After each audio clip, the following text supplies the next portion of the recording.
தேவனுக்கே மகிமை உண்டாவதாக.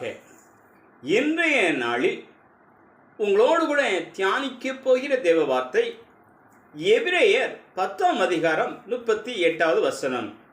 விசுவாசத்தினாலே நீதிமான் பிழைப்பான். விசுவாசத்தினாலே நீதிமான் பிழைப்பான். இன்றைய நாட்களில் அநேகர் எதிலும் விசுவாசம் இல்லாமல் நம்பிக்கை அற்றவராக அவர்கள் காணப்பட்டு வேதனையோடு வாழ்கிறவர்களாக இருக்கிறார்கள். ஆண்டவராய் இயேசு கிறிஸ்துவின் மீது விசுவாசம் வைக்கும் யாவருக்கும் அவர் நன்மையான காரியங்களை செய்து தடைபட்ட எல்லா காரியங்களையும் மாற்றி அவர்களை பிழைக்க செய்வார். கர்த்தருக்குள் பிரியமானவர்களே, ஒரு மனிதர் அநேகருக்கு உதவி செய்கிறவராக காணப்பட்டார். தன்னால் மற்றவர்களுக்கு உதவி செய்வது அவருடைய இயல்பாக இருந்தது. ஒரு நாள் சுற்றுலா சென்றபோது அவர் மட்டுமே பயணம் செய்த சிறு படகு கவிழ்ந்தது. கடல் நீரினால் அடித்து செல்லப்பட்ட அவர் யாருமே இல்லாத தீவு ஒன்றில் கரை ஒதுங்கினார். அவர் கலங்கி போனாலும் தன்னை காப்பாற்ற ஏதேனும் ஒருவரை கடவுள் அனுப்புவார் என்ற நம்பிக்கையோடு காத்திருந்தார். பெரிய கப்பல்களுக்கு சமிக்கை செய்ய தன்னுடன் இருந்த கைக்குட்டியை கெட்டியாக ஒரு மரத்தில் கட்டி வைத்தார். 2 மாதங்கள் சென்றது. யாருமே அவரை காப்பாற்ற வரவில்லை. ஆனால் நிச்சயமாக கடவுள் தன்னை காப்பாற்றுவார் என்ற நம்பிக்கை மட்டுமே அவரிடம் இருந்தது.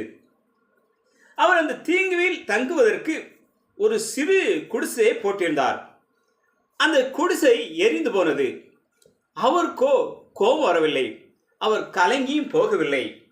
சிறிது நேரத்திற்கு பிறகு அவரை நோக்கி ஒரு படகு வந்தது. அவர் அந்த படகில் இருந்தவர்களை பார்த்து, எப்படி நான் இங்கே இருக்கிறேன் என்று தெரியும் என்று கேட்டார். அதற்கு படகில் உள்ளவர்கள், நாங்கள் தூரத்தில் வரும்போது இங்கிருந்து புகை வந்தது, ஆகவே யாரோ மனிதர்கள் இருக்கிறார்கள் என்று அறிந்து கொண்டோம் என்றார்கள். அதற்கு அந்த மனிதர், நான் கடவுளை நம்பினேன், அவர் உங்கள் மூலம் என்னை பிழைக்க செய்தார் என்று கடவுளுக்கு நன்றி செலுத்தினார்.